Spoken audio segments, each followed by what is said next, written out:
Good morning, everybody. It is so wonderful to have you all here, even if it is virtually. I'm missing everybody in person, but if we couldn't be in person, this is the best way to do it because the work doesn't stop and we don't need to stop either. So welcome, and I'm going to turn it over to our moderators and Molly, and will give us a wonderful presentation. And with that, I'd like to let Jessica do the introduction.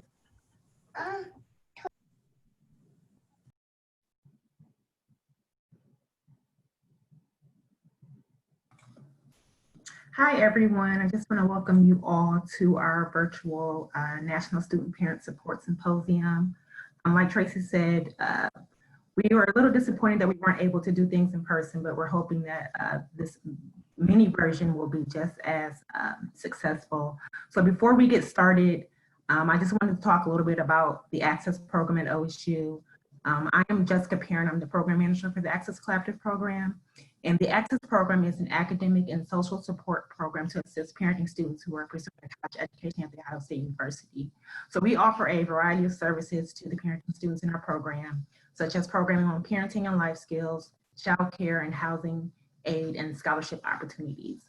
Since 2005, our program has organized and offered the National Student Parent Support Symposium with the purpose of bringing together students, community, and higher ed professionals like yourselves to discuss best practices when supporting post-secondary parenting students and their families. The SPSS focuses on how to empower this unique college population while helping them overcome barriers that may keep them from graduating. With that being said, I would like to introduce our speaker this morning. Today we have with us Molly Periano. Molly is the Director of Education and Engagement for the Office of Institutional Equity here at The Ohio State University. Molly will discuss how pregnant and parenting students are protected under Title IX and how these rights can be leveraged to improve the college experience for the students. Molly, welcome to the session.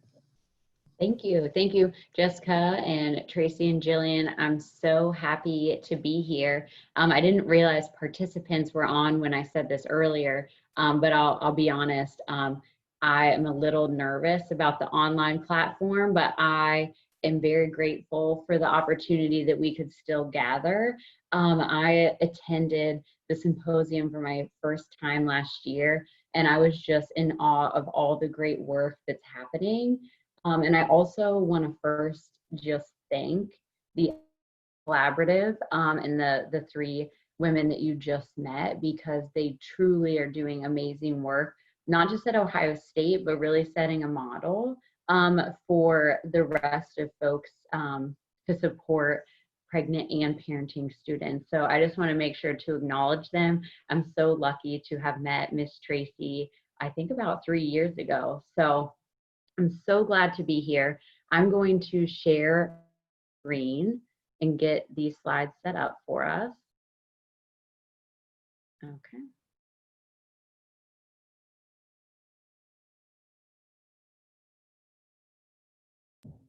All right. Can y'all see that?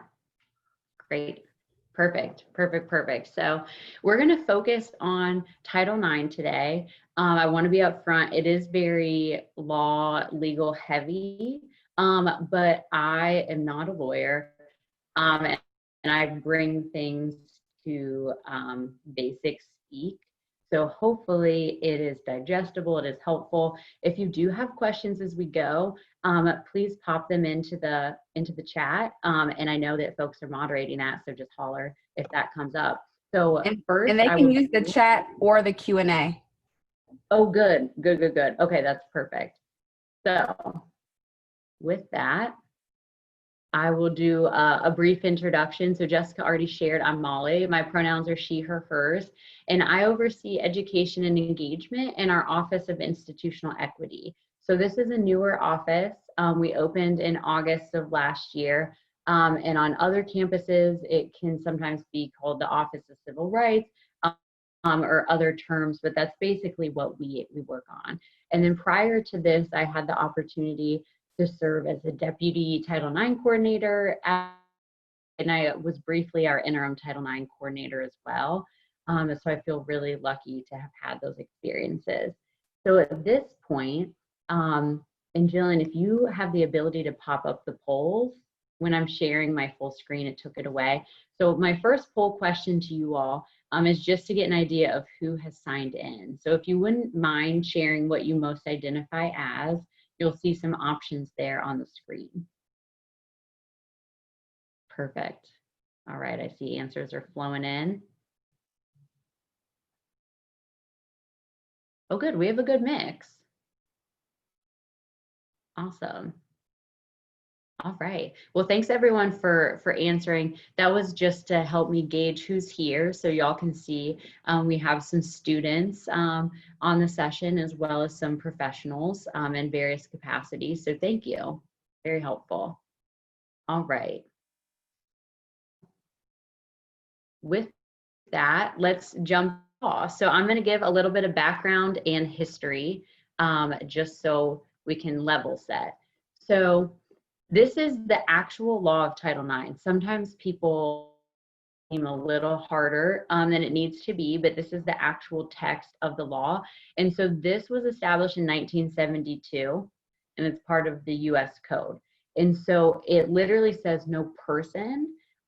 People often think of students, but it's really faculty, staff, anyone in the educational setting shall not be excluded based on sex. So it might not be obvious at this point that pregnant and parenting students are covered. So next up we have non-discrimination on the basis of sex in education programs or activities receiving federal financial assistance. So this is part of the Code of Federal Regulations, and this was 3 years later. So 3 years after Title IX was enacted, this was written, and here's basically what it says. It's just effectuating the Title IX, which was already established, but it very clearly says you cannot discriminate based on pregnancy, childbirth, termination of pregnancy, or the recovery therefrom. So in my mind, this is very clear. Since 1975, this has been in the law. And so when I say pregnancy, I mean everything that's on this screen. So I'm not going to repeat pregnancy, childbirth, termination of pregnancy, or recovery therefrom throughout this whole presentation. So I just want you to know when I say pregnancy, I mean all that is covered here. And then the other thing to point out here is it's any educational activity that receives federal financial assistance. That's almost all of our institutions. So that's both K-12 and higher education. So I want to make sure that that's just really, really clear. The other thing that this makes clear is that we need to treat, and I put disabilities in quotes here because some folks identify with this and some do not. But regardless, pregnancy should be treated in a similar manner to temporary disabilities. So on your campus, there is likely very clear outlines because of the Americans with Disabilities Act or 504, if you're familiar with the law jargon. So there should be very clear processes, procedures to accommodate varied disability. So if you don't know where to start with pregnancy, it's in a very similar fashion to what we do for disability. So whether people identify pregnancy as a disability or not, that's not the point. We could actually probably spend the whole hour having that discussion. But what the point is that it should be accommodated. So we see that in 1975. And then this second bullet point here is probably more for the K-12 folks. And I just realized in my intro, my guess is that the other category that people answered about how you identify with, my guess is that they're probably K-12 because I realized I left off. So just as a reminder, for institutions, probably in the K-12 setting, that have other voluntary programs. So like if you're in high school and become pregnant and there's a different program, it needs to be comparable. So you need to be getting similar learning outcomes that you would in the other more general path. So that's important to know. So then we move into what's called these Dear Colleague letters. So folks might have Been hearing a lot of rumblings about the Dear Colleague letters. Some have recently been rescinded, which means that the new administration pulled back some regulations or guidance letters rather, but not all of them were rescinded. And so what I've done here today is I've actually pulled out all of the guidance documents from the Office for Civil Rights, which is part of the Department of Education. I have pulled out what letters actually speak to pregnancy and parenting, and then given like the high level overview of what is in those. So this first letter, so we had 1972, the law is established. In 1975, there's further clarification. And then we don't see a lot in this area until 2007. A lot of the discussion between 75 and the early 2000s were a lot around athletics. So that was like the hot topic in Title IX. So in 2007, we see this Dear Colleague letter that talks specifically about pregnant student athletes. And so I'll just be honest, you know, some folks might be annoyed that it would take athletics to get this on the radar, but sometimes that's just our reality. So you'll see how at Ohio State, we've actually used this to our benefit when I get into the second half and share with you how we've leveraged this information. And so this letter simply reminds people, hey, we already put this in the law. It's already out there. But it also points out that educational programs include extracurriculars, which are specifically inclusive of athletics. So what does that actually mean? It means that you can produce financial assistance simply because someone is pregnant. Now, when you're looking at athletic scholarships, things like that, they can't pull that back simply because someone becomes pregnant. And then this is important. This will come up almost in every subsequent letter.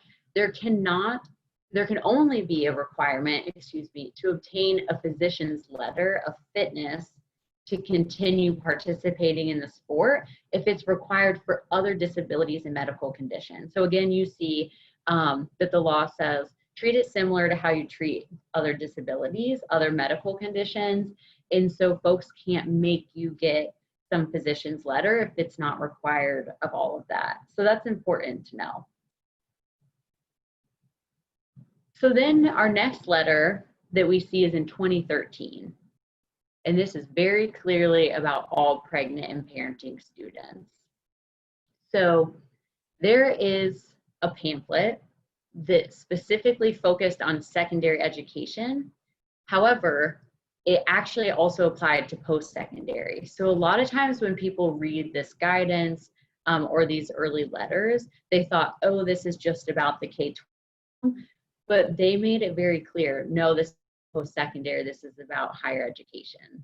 So that's important to note here, is this really gets the dialogue started in 2013. So again, I feel like probably a broken record at this point, and I'm sure the Office of Civil Rights did too, because they just keep repeating themselves. But any services that are provided to those with temporary medical conditions also provided to pregnant students. So they need to have those support services in place. And then this is a very interesting point. This is the first time it very explicitly says a school must excuse absences for pregnancy or childbirth if it is medically necessary.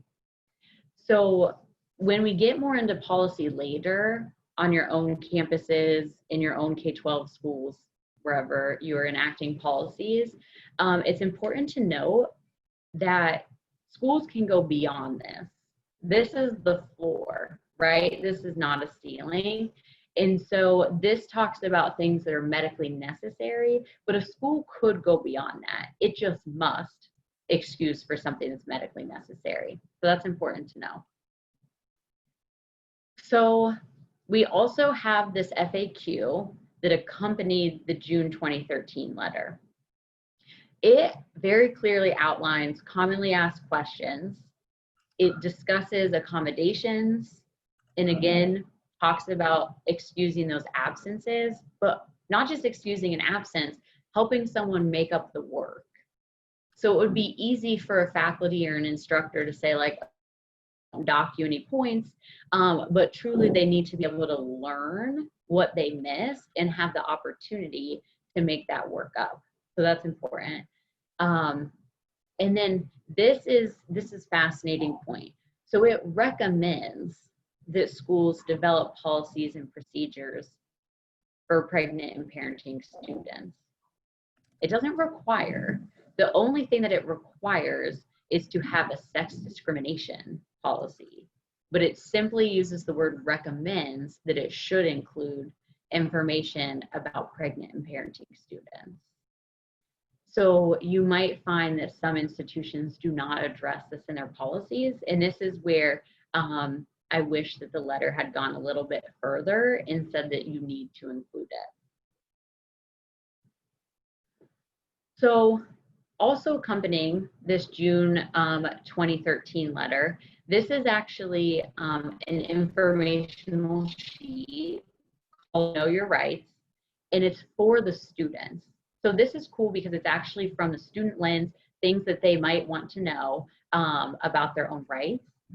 And I like this document because you can, pass it out easily understood so that students actually know their rights. Because I fundamentally believe, does someone really have rights if they don't know that they have those rights?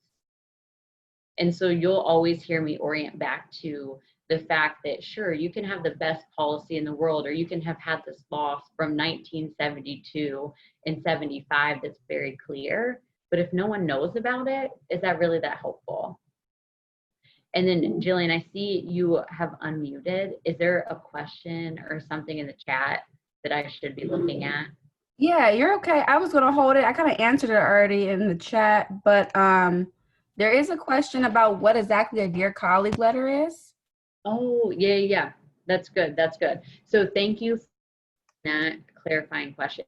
Sometimes that's the curse of knowledge. When you're doing something so much, you forget to explain. So thank you for asking that. So the Dear Colleague letters were issued by for Civil Rights, so that's the Department of Education, and they went out to all Title IX coordinators. So every K-12 school and every post-secondary school must have a designated Title IX coordinator. I can't see your faces like I can in person, but some folks might be looking confused. If you don't know who yours is, or you're not confident that you have someone designated, send me a note after, because there's actually a website where you can look it up, so I can help you figure that out. But these letters, there's debate happening right now if they actually have the force of law. This current administration would say no. But again, they rescinded some and not others. And so it would appear that they still stand by what these letters say. And so it's really guidance to institutions to help them understand, here's what we meant by the law, and here's how you can better implement it. So it really is meant to be a guidance document so that institutions can best serve their students. Is that adequate for folks? Let me know if something pops up in the chat and if I didn't quite get it. So I think I hit most of these points in the 2013, but again, in the Know Your Rights, so the part that's actually for students, it talks about the point that I made on the last slide, where schools must adopt and publish a grievance procedure. And the Office for Civil Rights also has one. So what does that mean? If someone violates your right, you have the right to know where to go to file a complaint and to get assistance. And that could be at the school level. Well, it should be at the school level because they must have grievance procedures, but someone also has the right to go directly to the civil rights. So it's important for schools to have both their own, but also let people know that they can go directly to the Office for Civil Rights. So I very much believe people should have access to their rights. So it's important to let folks know that. So then again, in 2015, there is a guide that comes out, and it does have some mention of pregnant and parenting students. So again, it refers back to the laws and guidance. And then it says training should be provided to students so they know their rights. So this is interesting because trainings don't have to include this, but it says that they should include this. And I'm going to share a little later how at Ohio State we kind of use this, and we actually did start including this and what the effects were. And in parentheses there, you can see that I clarified what the rights include. And so this mentions parental, family, or status, and they cannot be excluded because they are pregnant or parenting. So it's interesting because I might be missing it, but I have not seen a definition of parenting. And I think for those folks who do the work to support pregnant and parenting students, you might see that parenting looks different for different people. So whereas they very clearly define what all pregnancy includes, it is not as about parental, family, or marital status. But I also have not dug into that as much. So that's just one thing that always stands out to me. And then it also clarifies here that training should be provided to administrators, teachers, and other staff about Title IX and OCR guidance on pregnant and parenting students. And this is critical because if a student knows their rights, right? You saw in this last slide, this is a pamphlet you can literally hand out to students. And if they go to an administrator or a faculty and they don't actually know how to help them, that's not very supportive of the student, right? They at least need to know where to get this student to get those supports. So I obviously I oversee our education, so I'm biased. I think training is very important, but this is all in the spirit of helping people know their rights, and then what do you actually do? So then again in 2016, there is a Dear Colleague letter on gender equity in career and technical education. So this is interesting, even though it's focused on the career and technical education, it does a pretty good job reminding us, hey, higher ed, you keep saying this is for K-12, but it's also for you. And so you can see here, I actually put a portion of the letter in here. And so I'm going to go ahead and read this for folks who perhaps cannot see this.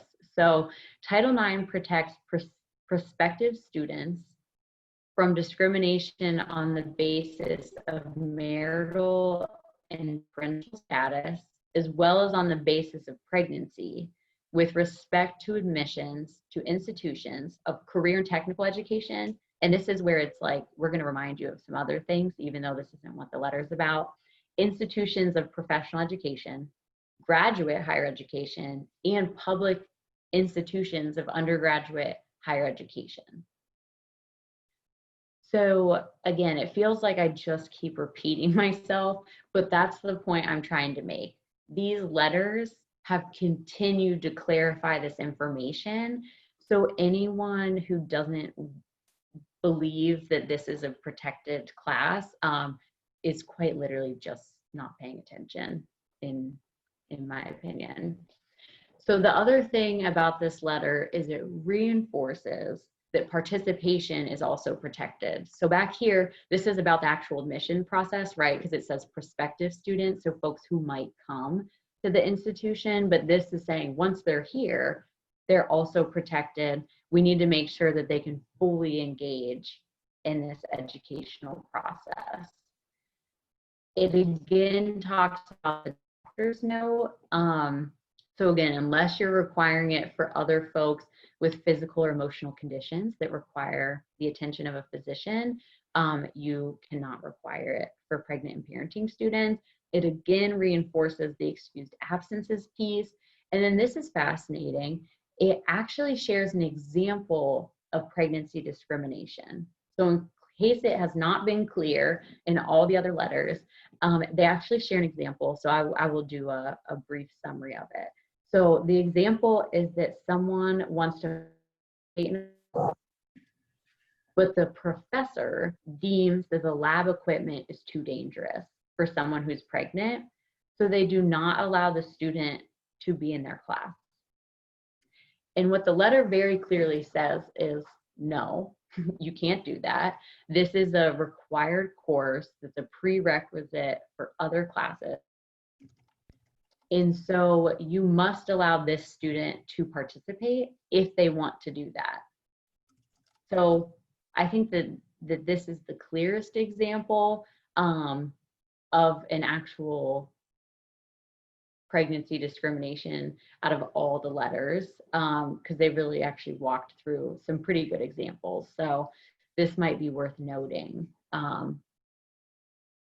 So I know I went through a lot, and this is a lot of like legal jargon. I'm going to pause and actually see if there's any questions about the information that I shared, because this is kind of the end of a section. So Jillian, have any come in so far? Yes, we have quite a bit. Right. It's pretty good. Okay. So I'm gonna see.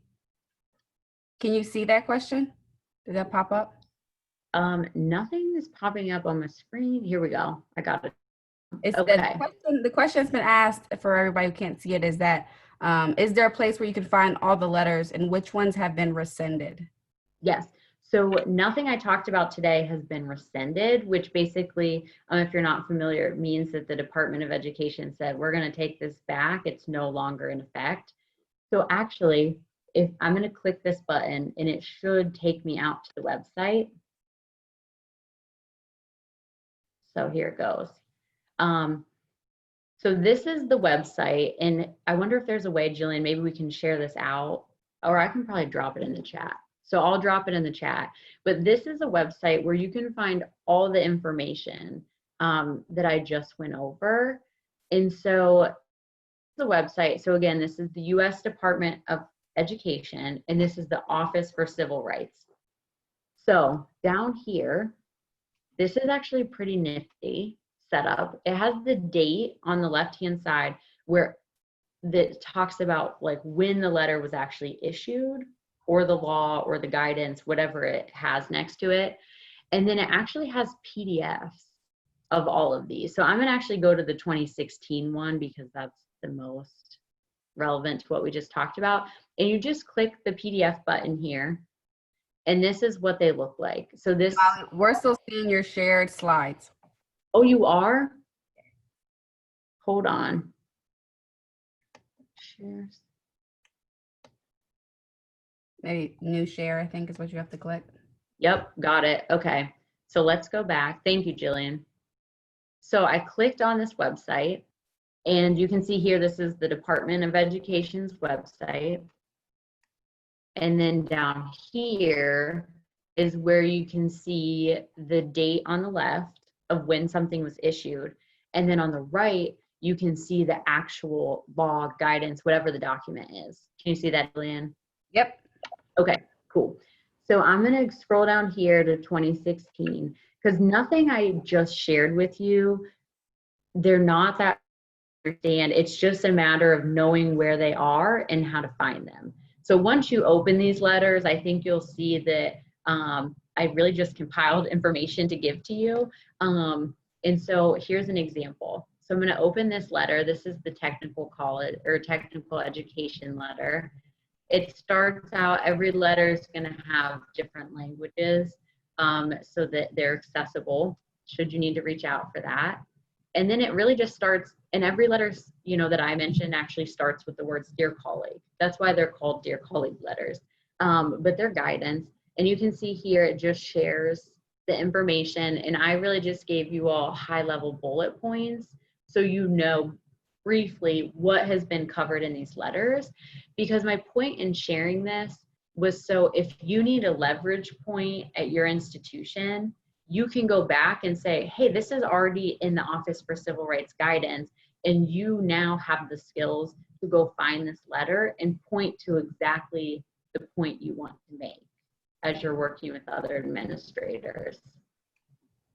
Okay. So hopefully that covered one, yeah.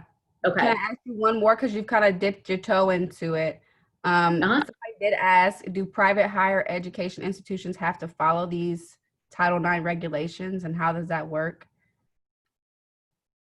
That's a good question. Yes, as long as they receive federal funds, which most do, because if a student is receiving federal financial aid, then the institution is receiving federal financial aid. And then we'll do one more and let you continue. Okay.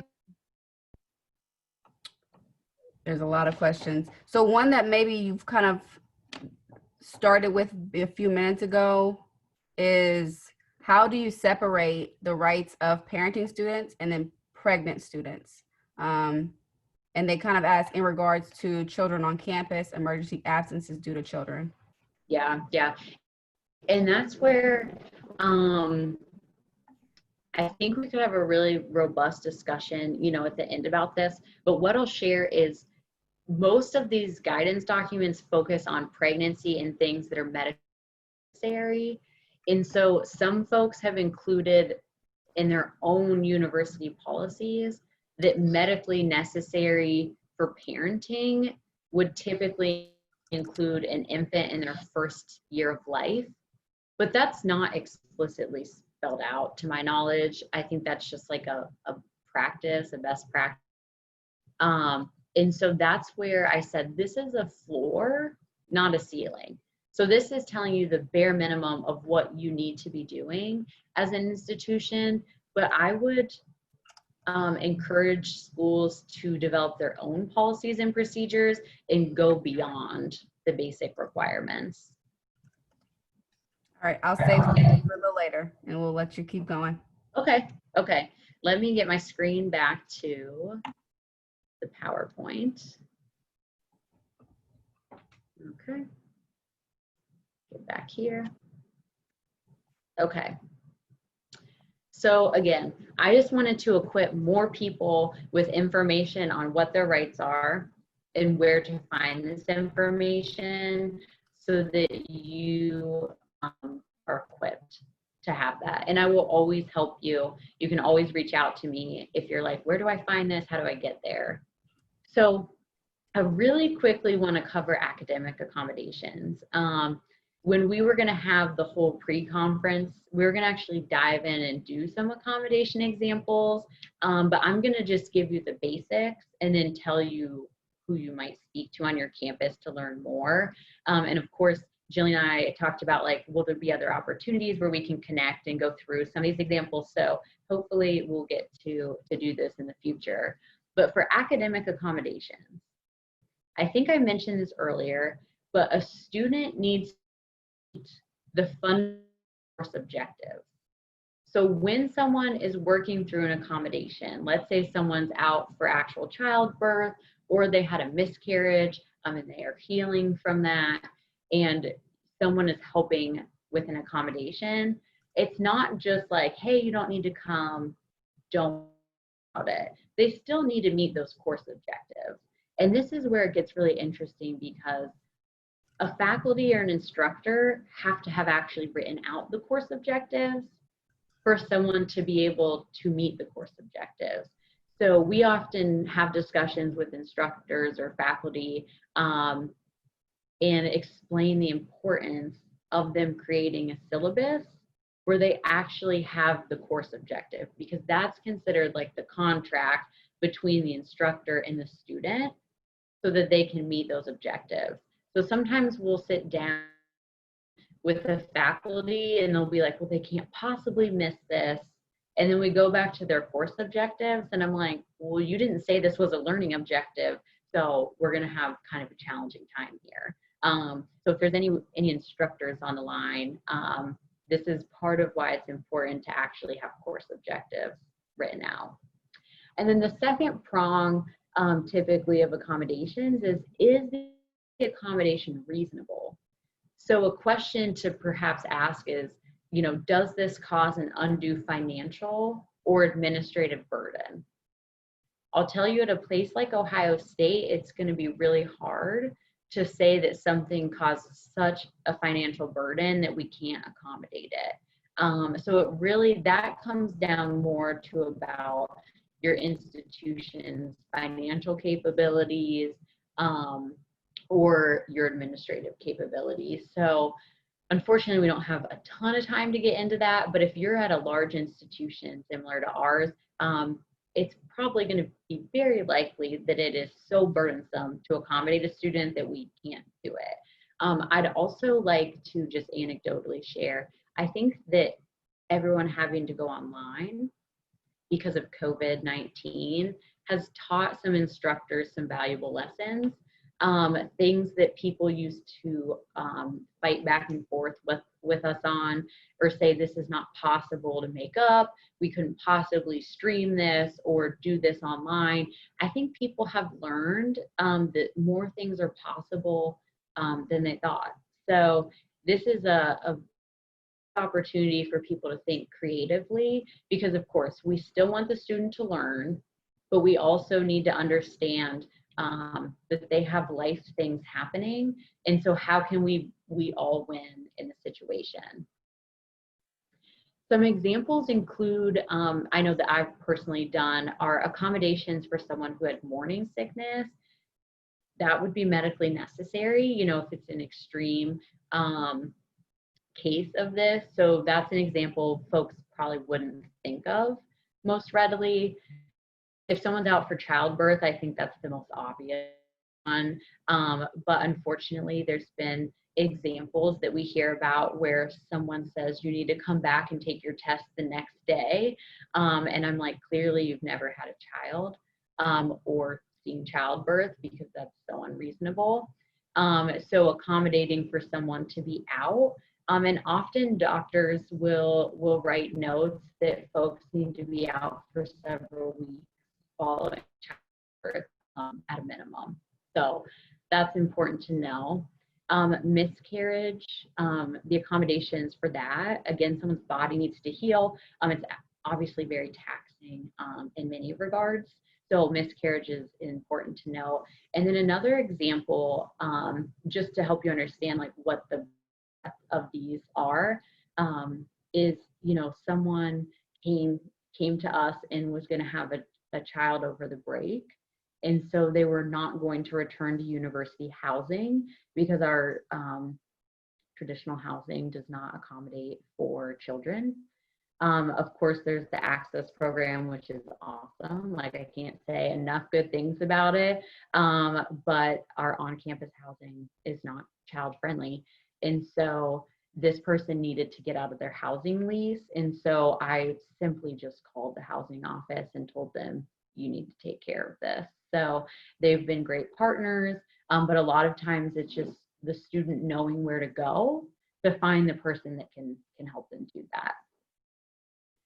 So I'm going to pause. We're going to do another poll. I want you to think about what are areas of opportunity at your institution in regard to policy and procedure, and how can you leverage some of these existing laws or guidance?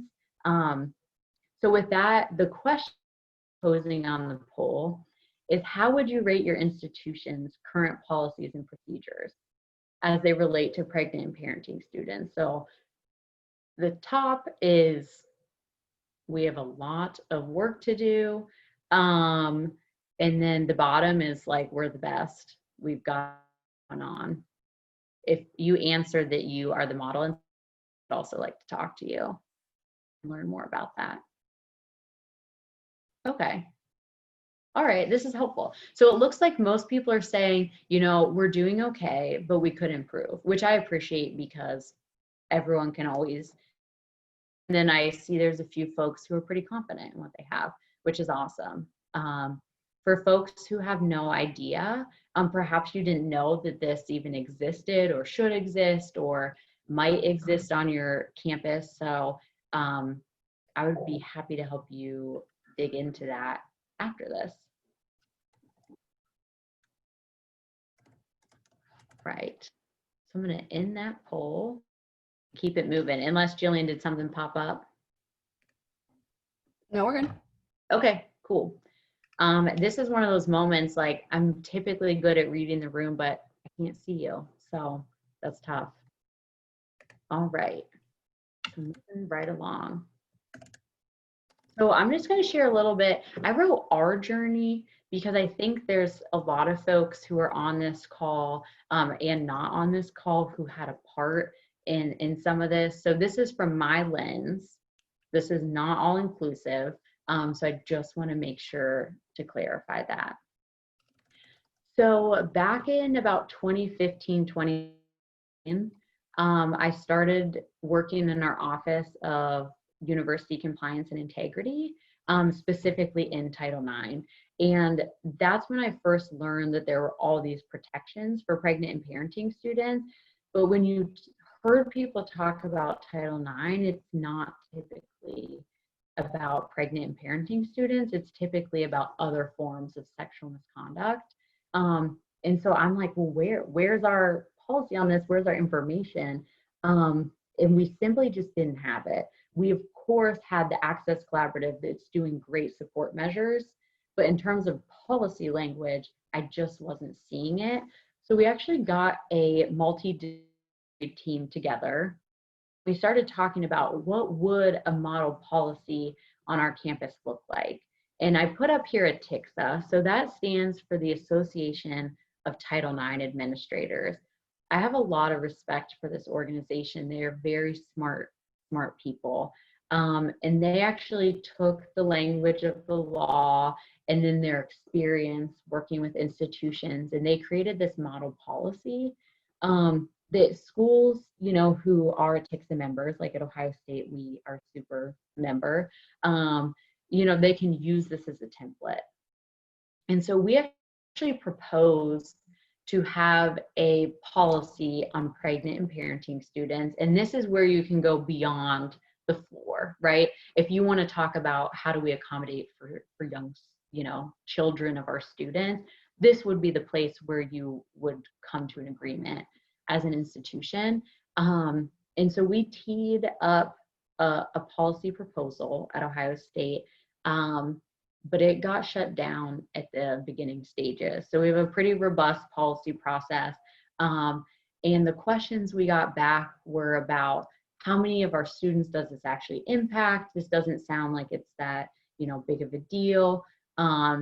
And I recognize I just said that on a recorded session, but that was my experience in bringing it forward. And so that was disheartening. And so I heard the questions and the requests for additional, for actual research and information. I'm like, okay, well, what can I control? What can't? So I went back to school to pursue a PhD in social work. I know one of my social work colleagues, Carla's on here. And so my goal has always been to produce additional research. I know that there are some great articles out there. Many of them focus on non-Big Ten institutions. And I know Ohio State and other Big Ten institutions really value information about their own selves. So that's kind of my route. And I know there's some presenters later today who do some phenomenal work. So you'll hear from them. So it's not that there's nothing out there, but a few years ago, there was definitely not too much, at least in the higher ed space. There's a lot of information in the research world on K-12. But there is some great stuff out there. I just want to focus on Ohio State. So I went back to school, but the truth is, finishing your class work while working full-time is harder than one might believe. So I just now finished my coursework and am getting into my own research. So a little slower than I had probably wanted. So anyways, as we started to dig into what's already out there, like I said, there is some great information, and you're going to hear some other folks throughout the symposium do great work. We took some other baby steps. And so here's an example. This is actually the original template that I set up probably back in 2017 for an academic accommodation. So if a student comes to us, at the time I was working in Title IX in our compliance office, we've now moved over to a centralized office of institutional equity, but regardless, if a student came in, we would work with them to figure out what are your specific needs and what does the course look like. So if it's truly that you're just gonna have to miss a class, it's not really a big deal in the grand scheme, you know, of meeting the course objectives. But if it was someone who is gonna need to be out for 3 weeks post childbirth, I would actually talk to the faculty member. And then we would send this letter, which you can see here, and actually cite the law. And the reason we did this is because folks tend to push back less when they know that it's backed by a requirement, whether you view that as fortunately or unfortunately. And so far batting 1,000 with this. Sometimes we've had some people push back, but once we talk to them, they have accommodated the students. Okay, I'm gonna pause. Jillian, I see a lot of stuff flowing in. Is there something that I should address before I move on? I think you were starting to cover it, but I could ask one question. Okay. Because you're kind of getting to, once somebody asked a question about, does the excused absences required by a school just mean the student spends the time in the hospital after birth, or they return the next day, they get out the hospital, or does that cover some time outside the hospital that seems less constrained? Yeah. So it can definitely include time outside of the hospital if it's deemed medically necessary, which I can't see how it would not be, but that would be up to a doctor to determine. So, you know, we would work with a student, and if their doctor has said 2 weeks, then great. Here is how we're going to work with you for those 2 weeks. The harder classes to actually make up the work would be like labs. And so an example that comes to mind is actually like dissecting an animal. I'm just using examples that I have experience with. If it's a small, cheaper animal, that tends to be easy to make up. But if it's a more obscure, costly animal, at first, you know, a faculty said like, she can't possibly make this up. And then we found like an online simulation that would give enough of a similar experience. And that's kind of how we worked through that one. So you have to be creative. But again, they have to be able to make up that work. So I think I saw a question in there about actually making up work. Some examples for us, and it is so case by case. It's kind of like an art. This is not a direct science. It's a negotiation between the student's need and the learning objectives. But sometimes it could be, you know, that we push all the deadlines back by 2 weeks, and then they just have an incomplete for 2 weeks, and then they finish the course 2 weeks late. So it kind of just depends on the cadence of the class and what the content is. So And it is. I kind of want to clarify, just because there might be people who popped in later. When we're talking about who these excuses apply to, that could include those who have had an abortion, those who have had miscarriages, and all of that is encompassing in these excuses. Yep. And so even though the law doesn't use those specific words, it does say termination of pregnancy. So that's pretty clear.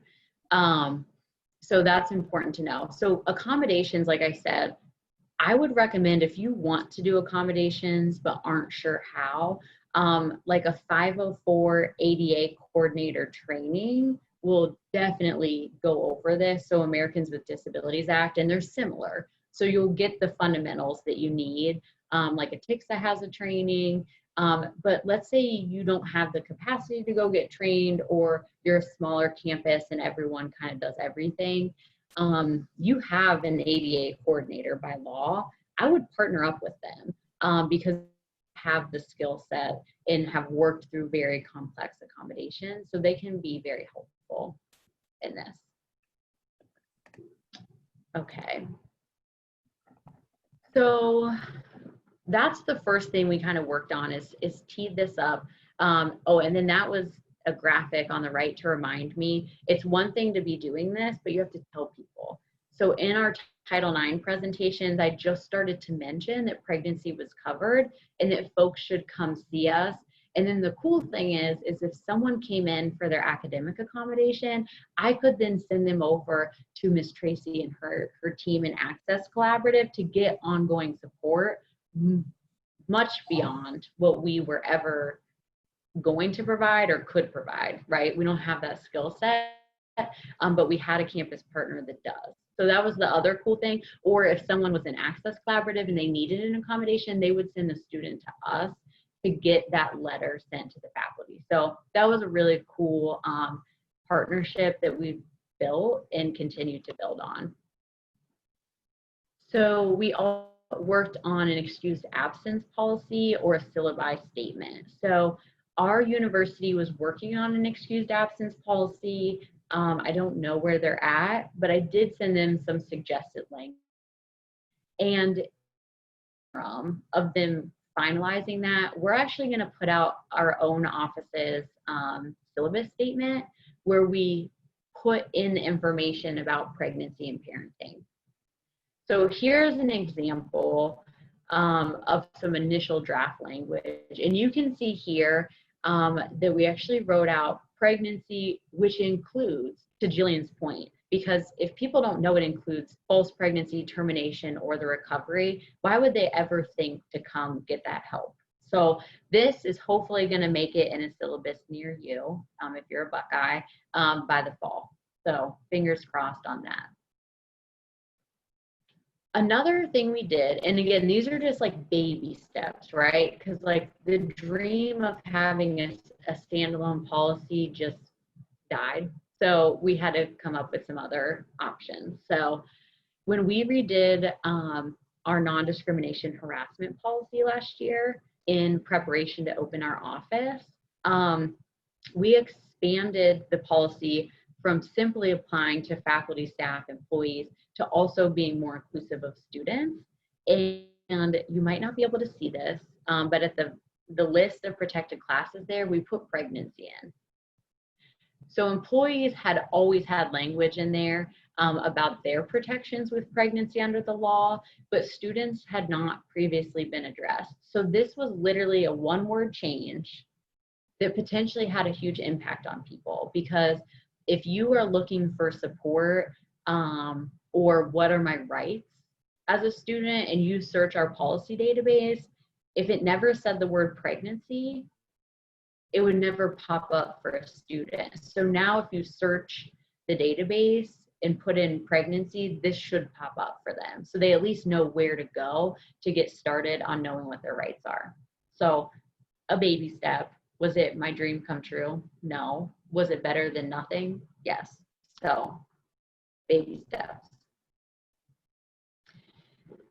We also have this program that we have partnered with athletics and in the Access Collaborative on, and it is mostly focused on athletics, but it's called the Buckeye Legacy Program. I don't know if any of our athletics friends hopped on today, but it's a really cool program for student athlete parents.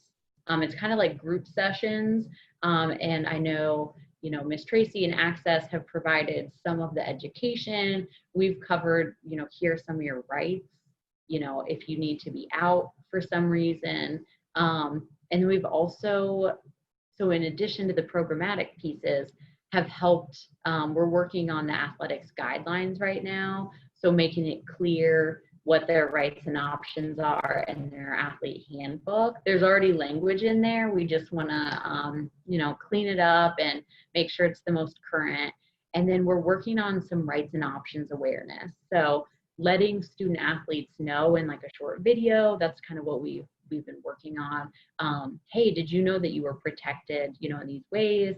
You know, someone can't drop your financial aid because of this. You also have the right to choose what path you want to take. So this kind of goes back to that original Dear Colleague letter where I said, like, you might be annoyed that it didn't really get a lot of attention until athletics. But the truth is, like, you should know what gets attention on your campus and leverage that. So I'm very grateful to our athletics partners because they had this idea, but it also models the way for the rest of folks on our campus to get on board with supporting a really important population. So I am forever grateful that they are such good partners and are investing time and resources into these programs. So it's kind of in its infancy stage, but we're working on it and it's a great collab. So the other thing I wanted to mention, you know, if you're struggling to get momentum on your campus, is I actually met with our undergraduate student government. I know one of them was on earlier, but might have had to hop off for a class. So I actually helped explain to them, like, here are all your rights as a student, you know, here's some more information, help us get the word out. And they actually passed a resolution through the undergraduate student government that then picked up our student newspaper coverage. And I know they then went and interviewed the Access Collaborative. And so it was cool because it got information out to all these folks who might have never known they had these rights. And it also highlighted what I would consider as a model program for supporting pregnant and parenting students. So shout out to them for getting that attention. That was, I think, really great. Another thing that we have worked on is getting the lactation spaces mapped. So folks who need to come to class, but also employees who need to come to work and are, you know, pumping, they need, or nursing, they need to know where to actually find a lactation space. So if you're on a smaller campus, like maybe you know where everything is, but at Ohio State, I've been there for a long time and like I have to pull up the map to navigate on a regular basis. So I'm just gonna own that. So this is a cool feature on our OSU app. You actually hit the map button down there at the bottom, and then you scroll to the bottom and you can hit lactation spaces. And the screen on the right pops up and it tells you every building that has one. And so, oh, it looks like I accidentally put the gender inclusive restrooms, but it looks the same for lactation spaces. I apologize. And so it actually will pop up all the lactation spaces and then it tells you what the room number is. So that's a really cool feature that we were able to get added about 1.5 years ago. And then we're working with folks to make sure those are actually unlocked, or if they do require a key, putting information in about where to get that. So it's progress, but again, baby steps. We are currently also working on adding some resources. So this is a screenshot of our wellness app. The OSU app team developed this. It's awesome, but it's a wellness tab. And so the more I was talking with some folks who are on this call, we were thinking about how do we get more information out. So we're actually going to add a parenting and pregnancy tab so that folks can click on that and see like where all the support resources on campus, what are my options, where can I go? And so obviously the Access Collaborative is going to be high up there. Our office, Accommodations, is going to be on there. So we are just developing that, but I think that's like the next cool thing that we'll have. And then it also normalizes the discussion around this population, which I know Jillian and I were talking the other day, like thing is like just have the discussion so that this is not a forgotten population. And last thing, this is also in its infancy, but Tracy, someone from Student Life, are collaborating to have parenting and pregnant student support committee, where university stakeholders who are invested help us develop ways to better support these students, because it can't simply be one or two programs. It has to be a university-wide culture shift. And so we have started having those meetings. And so that's a cool opportunity. So with that, do any of these seem like ideas or potential next steps on your campus? I would also love if people would, if you want to chat some other cool ideas that you have to support students to get information out. So I just wanted to kind of gauge. Plus, I wanted to make sure that you were still here. So perfect. Looks like things are flying in. Okay, so with that, that's actually the last thing I had. I don't even know how much time is left, but I think we could open it for like discussion, questions, however you see fit. Yeah, we have about 10 to 15 minutes left. I know there's some people who are starting to good. Have to leave for 12, 9 a.m. or 12 Yep. a.m. meetings. But I want to go ahead and pull up some questions that have been sitting, and I think it's a great time to go ahead and dive into that dialogue. Okay. So one of the questions that's come up in the chat and the Q&A, Okay. a little bit more about how to support parenting students, and not just the pregnant ones who have maybe the restrictions of health of being in the classroom, but how do you utilize the law to leverage it for, missing school because of childcare, which is Right. even more prominent now than it was before. Yeah. And, the truth is, that's a great question. That's something that we were heavily debating that policy group initially, because, the truth is, like, some folks, well, all people need to care for their kids when they're young, but some folks need to continue to care for children beyond, a certain age, depending on what their needs are. And so that was a tough question for us. And I think that's where the university needs to have a stance or a policy. So we don't necessarily have one, which I think is a downfall, because, I'll always help someone, but there are when it's a little beyond our scope. And so typically what I would do is like call the faculty and say, like, this isn't necessarily covered under the law, but this seems like the right thing to do. How can we work together? So I wish that I had like a really awesome answer to your question, but I don't. So, And I guess I would like to add too, it also depends campus by campus, because locally we have some colleges that completely almost outlaw having children on campus at all.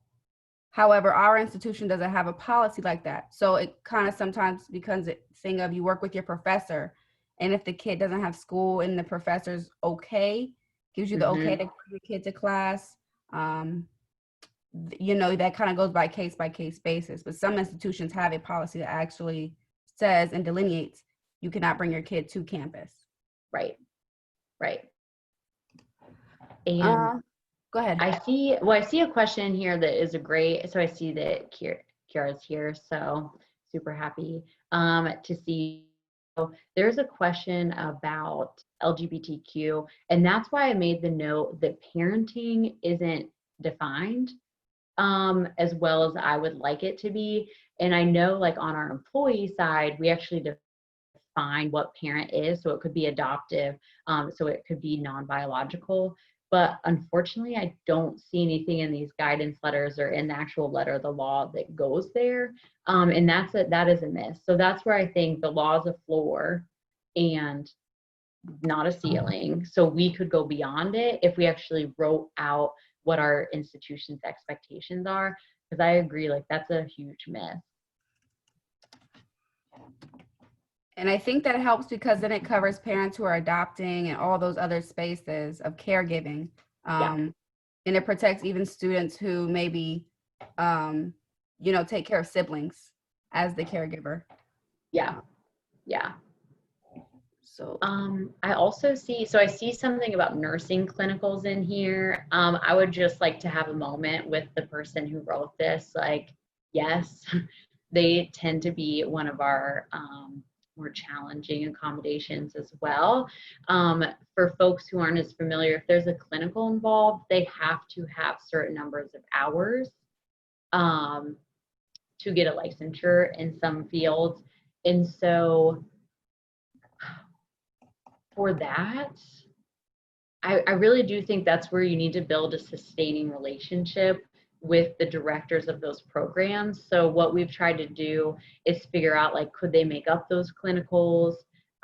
Is there a way that they could just go a couple weeks beyond the semester? And unless there's something that is truly in writing that prevents it, it's just a matter of talking someone through. A lot of times people initially respond and say, like, we could never do that. But really, it's just, you have never done this. You could think differently.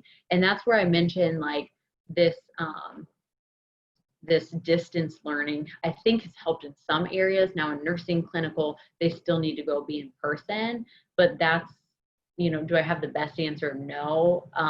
If someone wants to talk through, like, specifics of what we've done for that, but I do just try to get in with those departments a little more so that when I come to talk to them about, like, hey, we need to work through this, it's not like the first time I've ever showed up.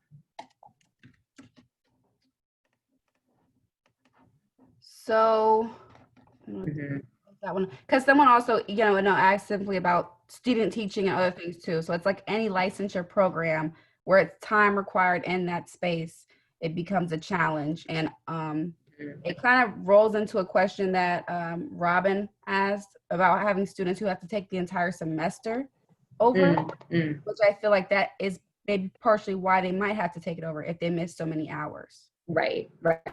And that's a good point. So if it's truly like we cannot accommodate this and they still meet the fundamental course objectives, the goal is to avoid that. But there are some programs that are lockstep. And so I think what it comes down to is talking to each program, because sometimes they'll say, like, you must have this before this. But talking to them about, is there an actual reason? Like, does this build on knowledge they had before? Or is this just your preference of how they go through the cohort? And so I think just having to ask those tough questions. But there are times where it is unavoidable. Because they truly need that knowledge before they can move on.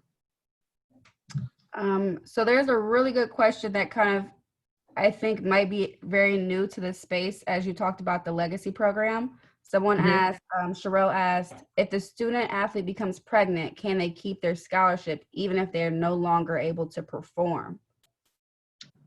Yes, so it's my understanding, having talked with athletics, and like I said, I know one of them is on, so if they want to chime in, but we talked about this as a group, and the way they do their financial aid is to continue.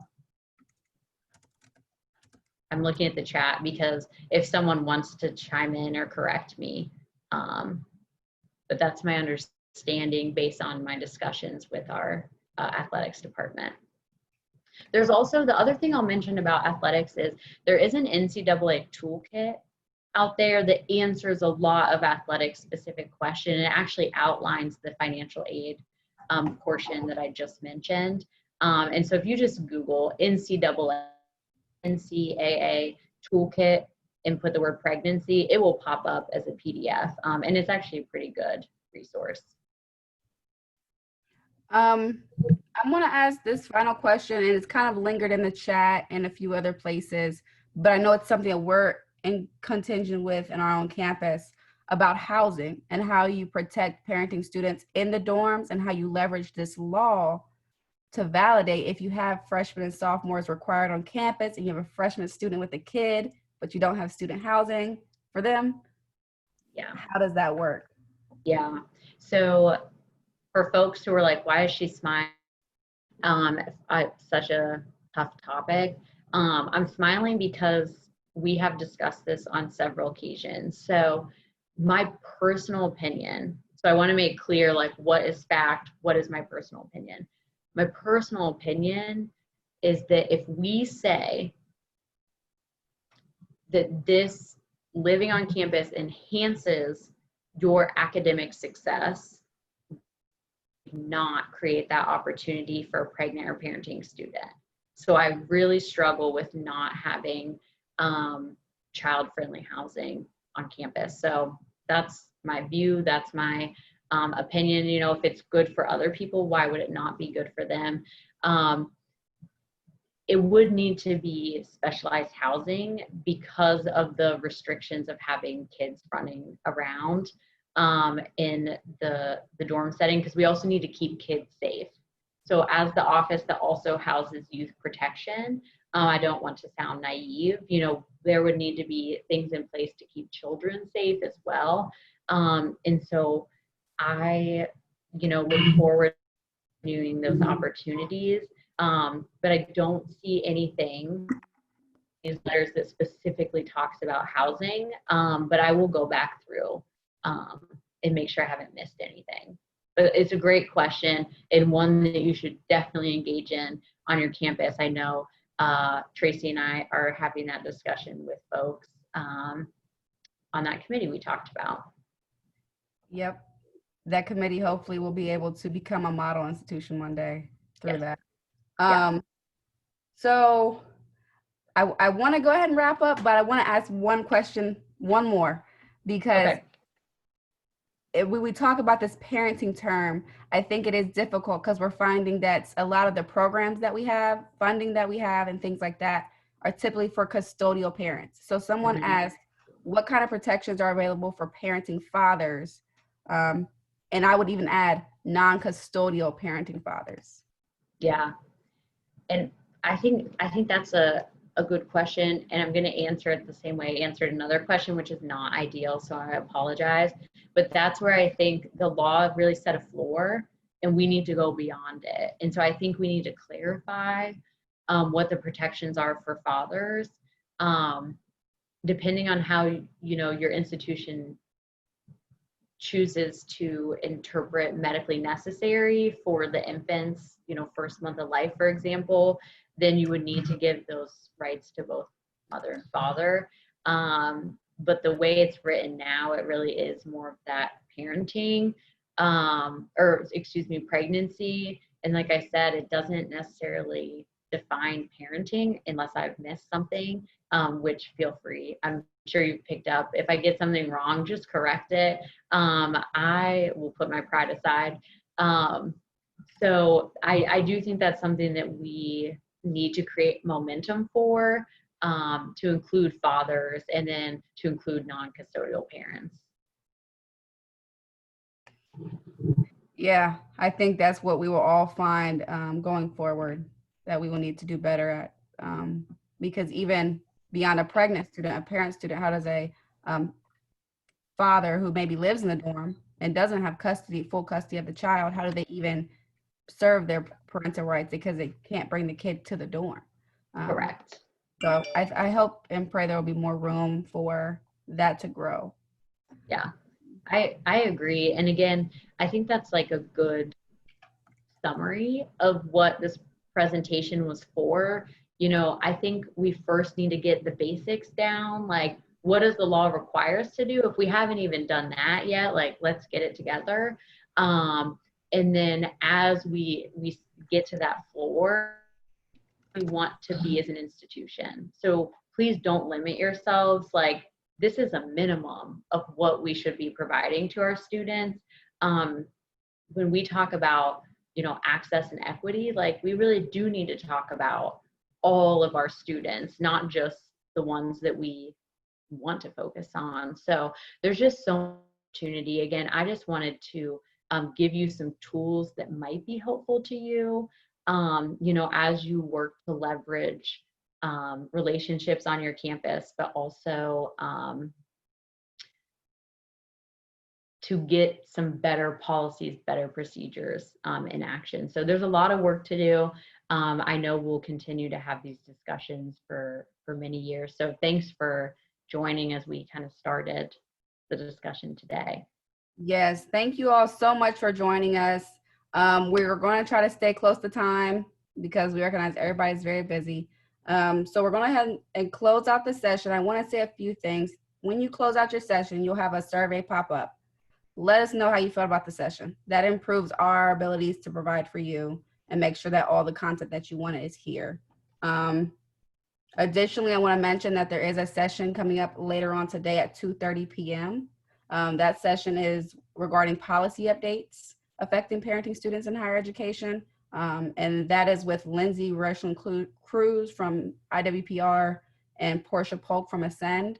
And one other thing that Molly keeps leading into, and I want you guys to know and be ready for this email when it comes this summer. After the close of symposium, we plan to offer some type of monthly community chat because we understand the need to keep this conversation going. So sometime this summer, we plan to host a community chat where it's more dialogue based in a meeting format so that we can see your faces and continue this conversation around Title IX, leveraging it and protecting pregnant and parenting students. So Molly, thank you for joining us. Thank you for sharing all your expertise and wisdom. They always ask for you to come back, so I'm happy you came back with us. Thank you. Thank you. Thank you. My honor. Yeah, and at this time, we'll go ahead and close her out, and we'll hope to see you guys at future sessions over the next 3 days. All right. All right. Yeah. Bye, everybody.